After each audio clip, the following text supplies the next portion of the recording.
acquire this capability on the job, or you already have that other? No, we probably had 70% of it. Then we had to go hire people, and we invested in the money and the business plan to go do that. Right. The team probably grew back then to about 300 people. Plus, I had partners in the field to do the cabling and the hard work, but not the configuration work. We kept all the smarts to ourselves, and we were doing 6 cities at the same time, concurrently. So I would have a team in Chicago, a team in Detroit, a team in Minneapolis, a team in Dallas, all doing this at the same time.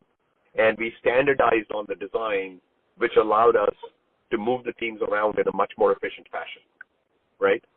And obviously, the margins on a system integration business are different from hardware margins, right?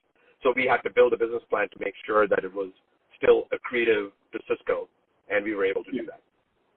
Got it. No, that's super helpful.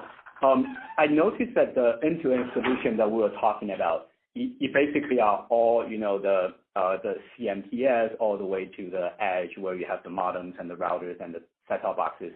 It doesn't talk Exactly. It doesn't talk anything about, network infrastructure. So what I'm thinking is, all of these things need to be connected by fiber or cables, or all of these things.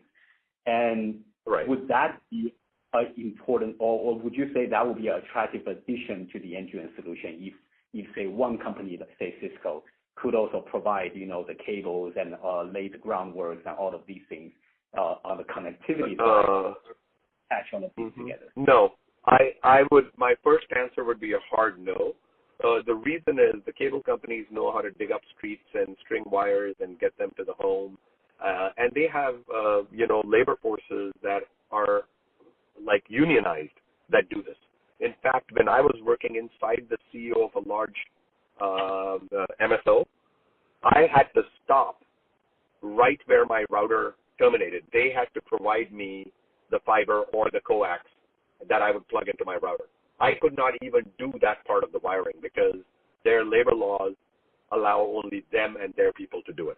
I think that's a very hard business to break into, and it is very low technical work, right? It's not very high-skill technical work. And they know how to do it. They know how to do it well. Sorry, I'm not even talking about, the actual people, the labor that goes to lay those wires, but rather than, the providers of those cables or fiber. Nah, I think that is such a commodity. I think it's such a commodity. Both the PON cabling and the coax cabling. I don't think that was a decision point for these guys. Got it. I understand. No, that's super helpful. And what about on the edge of the network? What about the Wi-Fi solutions right now? That's kind of part of the modem router and what the MSOs offer. Right. So there were 2 major players back then, right? Cisco, the generic, and Cisco Linksys. And on the other end was Aris and TrueWire, right? These were the major players at that point in time for the routing and the Wi-Fi. And, of course, with the voice port and everything else, right? And that, I don't think that market has changed much. I can, again, look and see what the current, market shares are. You guys at McKinsey probably know more than me, but I can definitely check. And then finally, on the set-top boxes, there were only 2 major players, and they're still the largest. One is Motorola and one is Scientific Atlanta, right?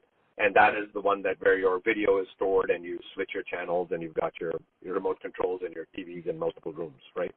So that kind of space had stayed pretty constant for the last 15 odd years.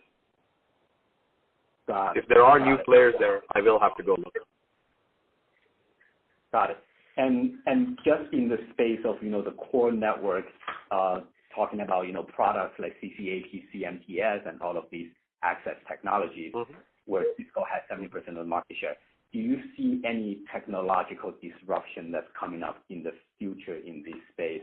And do you see anybody catching up to Cisco in terms of, or even eclipsing Cisco in terms of technology know-how? I will take that answer in 2 directions, Jan, if you don't mind. One is the answer that I gave you earlier, which was they were asking Cisco for higher density, and the second one was give us a smaller box that can